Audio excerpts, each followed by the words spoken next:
Атамбаев мемориалдык комплексинде 7 апрелде курман болгондор эскерилди. Ага өлкө башчысы Сооронбай Жээнбеков баштаган бийлик өкүлдөрү менен курман болгондордун жакындары катышты.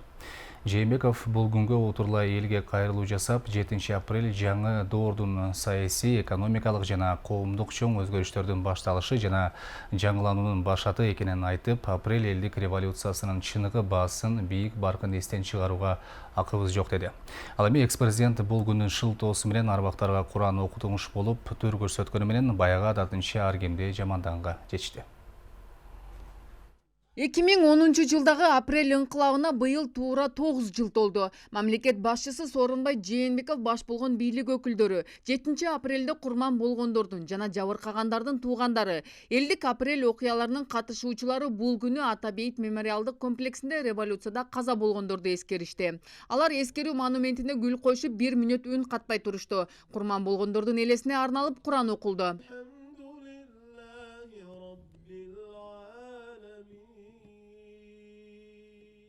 Андан соң президент Сооронбай Жээнбеков Ала Тоо аянтындагы 2002 жылы аксы окуяларында жана 2010 жылы апрель окуяларында эл эркиндиги үчүн курман болгондорду эскерүү монументине гүл койду.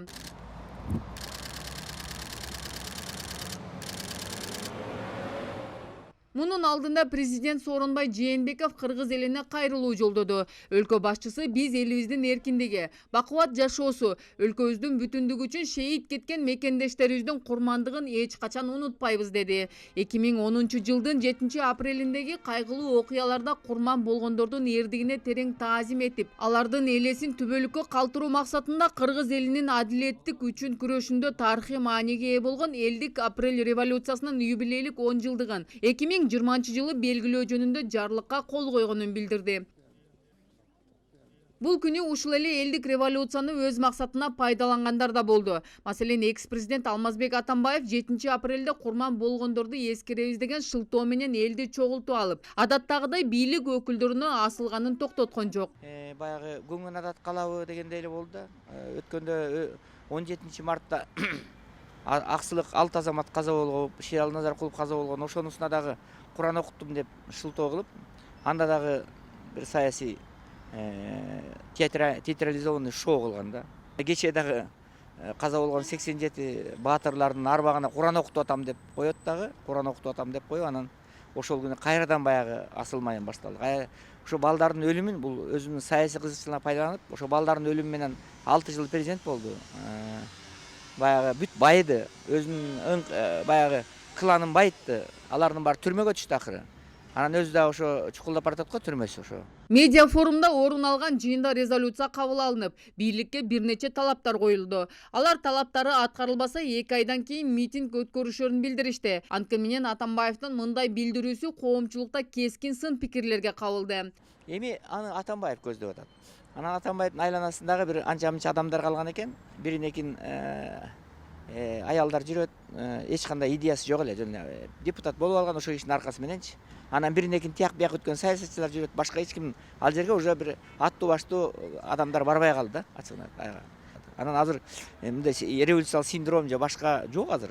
Татынакай элдер иштеп атат. Проблема бар, көп чек ара маселеси бар. Ошону бийлик ошол үчүн аракет кылып атат. Анын Атамбаев кыйкырган менен анын деңгээлине түшкөн жок, кыйкырган жок, жооп берген жок, теңелген жок. Эми ал 2 айдан кийин жана коркутуп атканы баягы сес көрсөтүү да, баягы өзүнүн амбициясын жарыялоо, алы жоктун оокаты да. Сиз өзүңүз талапкерди тандаган сиз болдуңуз.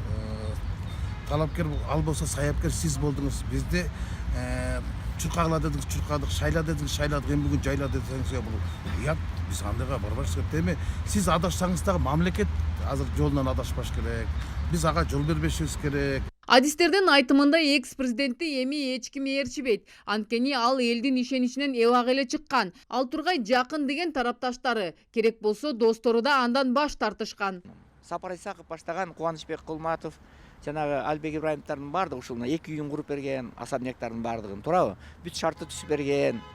Ошо эмне десе ошонун баарын жасаган. Өзү ушундай адамдардын баары азыр камакта жатат. Анткени финансовый потоктор келбей калды, алардан келип турчу да. Анан келечеги жок болуп калды мунунчу. Анан ошол өзү тандадым деген президент аны уккан жок. Туура, ошон үчүн бул аябай баягы тытынган, кээ бир аялдар болот го ичи күйгөн, ошо кыйкыра берет, күйөөсүнө кыйкырып, тигиге кыйкырып, бияга кыйкырып, эч ким укпаса. ошонун эле ролунда болуп калды. Белгилей кетсек, 2010 жылы 7 апрелде Курманбек Бакиев башындагы бийлик революция жолу менен кетирилген. Анда Ала Тоо аянтына нааразычылыкка чыккан элге ок атылып, 87 кишинин өмүрү кыйылган. Анархан Алтымышев, Нурбек Жеңишбек уулу, Нур Ньюс, Бишкек.